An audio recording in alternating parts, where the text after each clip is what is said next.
Good morning. In today's session, we will learn about how to determine the acceleration due to gravity using bar pendulum. Okay. Now, last class we have discussed about simple pendulum, compound pendulum, and all. That is using that how to determine the acceleration due to gravity at the place. Now we are going to learn about bar pendulum. Okay. That is how to determine acceleration due to gravity at a place using bar pendulum. Now let us read through it. A commonly used form of a compound pendulum is a metallic bar pendulum, which is represented by AB. See the figure. It is about a meter length, that is a 1 meter length. It has got holes drilled on it symmetrically on either side of the center. You might have seen it in the lab, right? That is about 1 meter length. It is a metallic pendulum and it has got holes which are drilled symmetrically on either side of the center of gravity G. Okay, see, this is your center of gravity, and on either side of it you have symmetrically distributed holes. Okay, in this case the pendulum is said to be a symmetric compound pendulum. Why? Because you have holes drilled symmetrically on either side of center of gravity G. So you call this pendulum as a symmetric compound pendulum. Now this bar, it is suspended on a horizontal knife edge. Okay, that we have seen, that is, you are oscillating the pendulum on a knife edge. Okay, that knife edge, as you all know, it can be inserted into any one of the desired hole, right? This experiment we have done, so you'll be familiar with its construction, so I am not going into much details of it. Now, the determination of G using a bar pendulum is based on the interchangeability of center of suspension and center of oscillation that we have discussed in the last class. That is, even though you change the center of suspension, center of oscillation, the time period T will be the same. Okay, now we have seen that 2 points can be found at unequal distances on either side of center of gravity, so that the period of oscillation about them are equal. That we have already discussed. Now one of them is the, what is it, center of suspension, and the other one will be the center of oscillation, and the distance between these two is nothing but, what is it, length of the equivalent symbol pendulum denoted by capital letter L. This and all we have already discussed in the last class. So those who have not gone through the last class, please go through it, then only this session will be easier.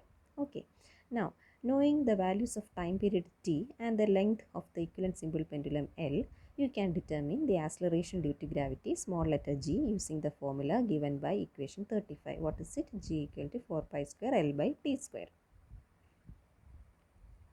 Now let us discuss the experimental procedure. Okay, experimental procedure, see the graph which you have already done, and you have, all of you must have drawn this figure, right, while doing the experiment in the lab. So even though you know, we will just read through it.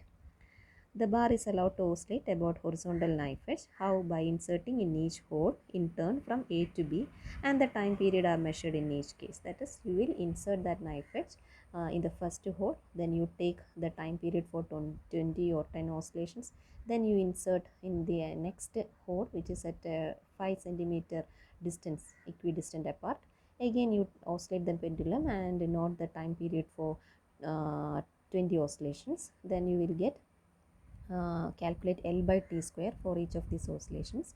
Then that mean value of L by T square, you will substitute in the formula G equal to 4 pi square L by T square to get the value of G, right? That was the experiment that you have done. Now, so the corresponding distance of the hole from the end A are also noted simultaneously. Then since the pendulum is symmetrical, the center of gravity will be at a distance equal to half the length of the bar from the end A. Okay, so when you reach the center of gravity, what happened? The pendulum will not oscillate. Then what did you do? You just inverted the pendulum and then again repeated the same experiment. By inverting, you are actually interchanging the center of suspension and center of oscillation, right? Even though you interchange that, the time period T will be a constant. So that is the main point or the main highlight of this experiment. After that, once you get all the time period for each of the distances, what will you do? You will plot a graph with the time period on y-axis and the corresponding distance from the end A on the x-axis. That distance is always taken from the end A. Okay. After getting then you will plot a graph like this. So in the first part you will get a graph like this, and and when you invert it you will get this half. This is your center of gravity, which you have obtained by balancing the this bar on a knife edge. Okay, so this and all you have already done practical, so I'm not explaining it much. Then okay, now this graph will have two parts, which I have already explained just now.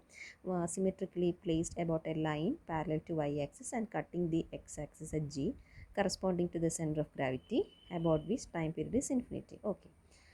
Now, for a given time t, what you do? You will draw a line parallel to the x-axis. So here you have a period. You are just assuming one of the period that you have got, and corresponding to that period, you will draw a horizontal line, and that line will cut the curve at the point P, Q, R and S as per the figure. Okay, cutting the curve at 4 points P, Q, R and S as shown. So in all these points, so period of oscillation will be the same. Here the distance PR and QS correspond to length of the equivalent simple pendulum, that is this distance. The distance PR and QS corresponds to capital letter L, that is length of the equivalent simple pendulum. These distances are measured and their mean value is taken, and finally you will substitute in the equation G equal to 4 pi square L by T square to get the acceleration due to gravity at the place G. Okay, so if you are if you know the experiment very well, I think all of you have done the experiment, you have drawn the graph and all, so no need of by hearting all these sentences that is written as such. Since you have done, you know how to write the procedure, so you can write it in your own words. No need of by hearting the paragraph as such. Okay, and if you want to write it in a good manner, or if you are not able to write it in your words, in your own words, then you can refer your record for the procedure. I think the procedure that's written in the record is quite a bit easy for you to learn compared to this. Okay, or else you just write in your own words, that is better. Okay, these and all you can write the sentence given here. The procedure as you have already done in the lab, no need of by hearting the sentences that is written here. You can write it in your own words and draw this figure also. Okay, now next our aim is to find the radius of gyration, capital letter K. For that we consider the point A and B in the graph. A and B are nothing but it corresponds to points of minimum time period, so that your AB equal to 2K. So what will be your K? AB by 2. Okay, now so that is another way to find the radiation due to gravity, that is the length AB. You measure the length AB, this one. Okay, this will be your 2K. From that, once you get this distance, it is very easy to get this distance. So okay, so once you get AB, once you measure AB, that will give you 2K. So what will what will be your radius of gyration? K AB by 2. So from that you can also calculate the radius of gyration K. Now another way to determine radius of gyration is using the formula root of PC into CR, that is measure the distance PC, then measure the distance CR, multiply it and take the root. That also will give you the value of K, but it is better to find the value of K using this method, that is measure the distance AB, that would be your 2K. From that you find K. Okay, now once K is known, another parameter that you can find is nothing but moment of inertia. All these things I think you have found out, calculated in the lab. That is, once you get K and if you know the mass of pendulum, it's very easy for you to calculate moment of inertia using the formula I equal to mk square. Okay, so you have found out the value of G, the value of K and the value of I using this experiment. Now we can convert this symmetric compound pendulum to an asymmetric compound pendulum. How? By attaching a mass to one of its ends. That also you have already done in the lab. You know, symmetric pendulum is something which does not have a mass attached to its end. Once you attach a mass at its end, then that symmetric pendulum will be converted into an asymmetric compound pendulum. Okay. Now let us discuss asymmetric compound pendulum also. Here what did you do? The procedure was the same, right? This is the experimental procedure and the graph that you get. This also I am not explaining it much. You can write the procedure in your own words. Why? Because you have already done this in the lab, so no need of by hearting all these sentences. What you do in the case of asymmetric compound pendulum, the setup is the same. The only thing is that it will have a mass attached to its end. Now you will begin the experiment by inserting the knife edge on the very first hole that you see. That will be your point A. You will oscillate the pendulum and you will measure the time period for 20 oscillations, and you will get the value of t. Then finally, then corresponding to that, you will find L by T square also. L will be, since it is a first hole, L will be the 5 centimeter. Okay.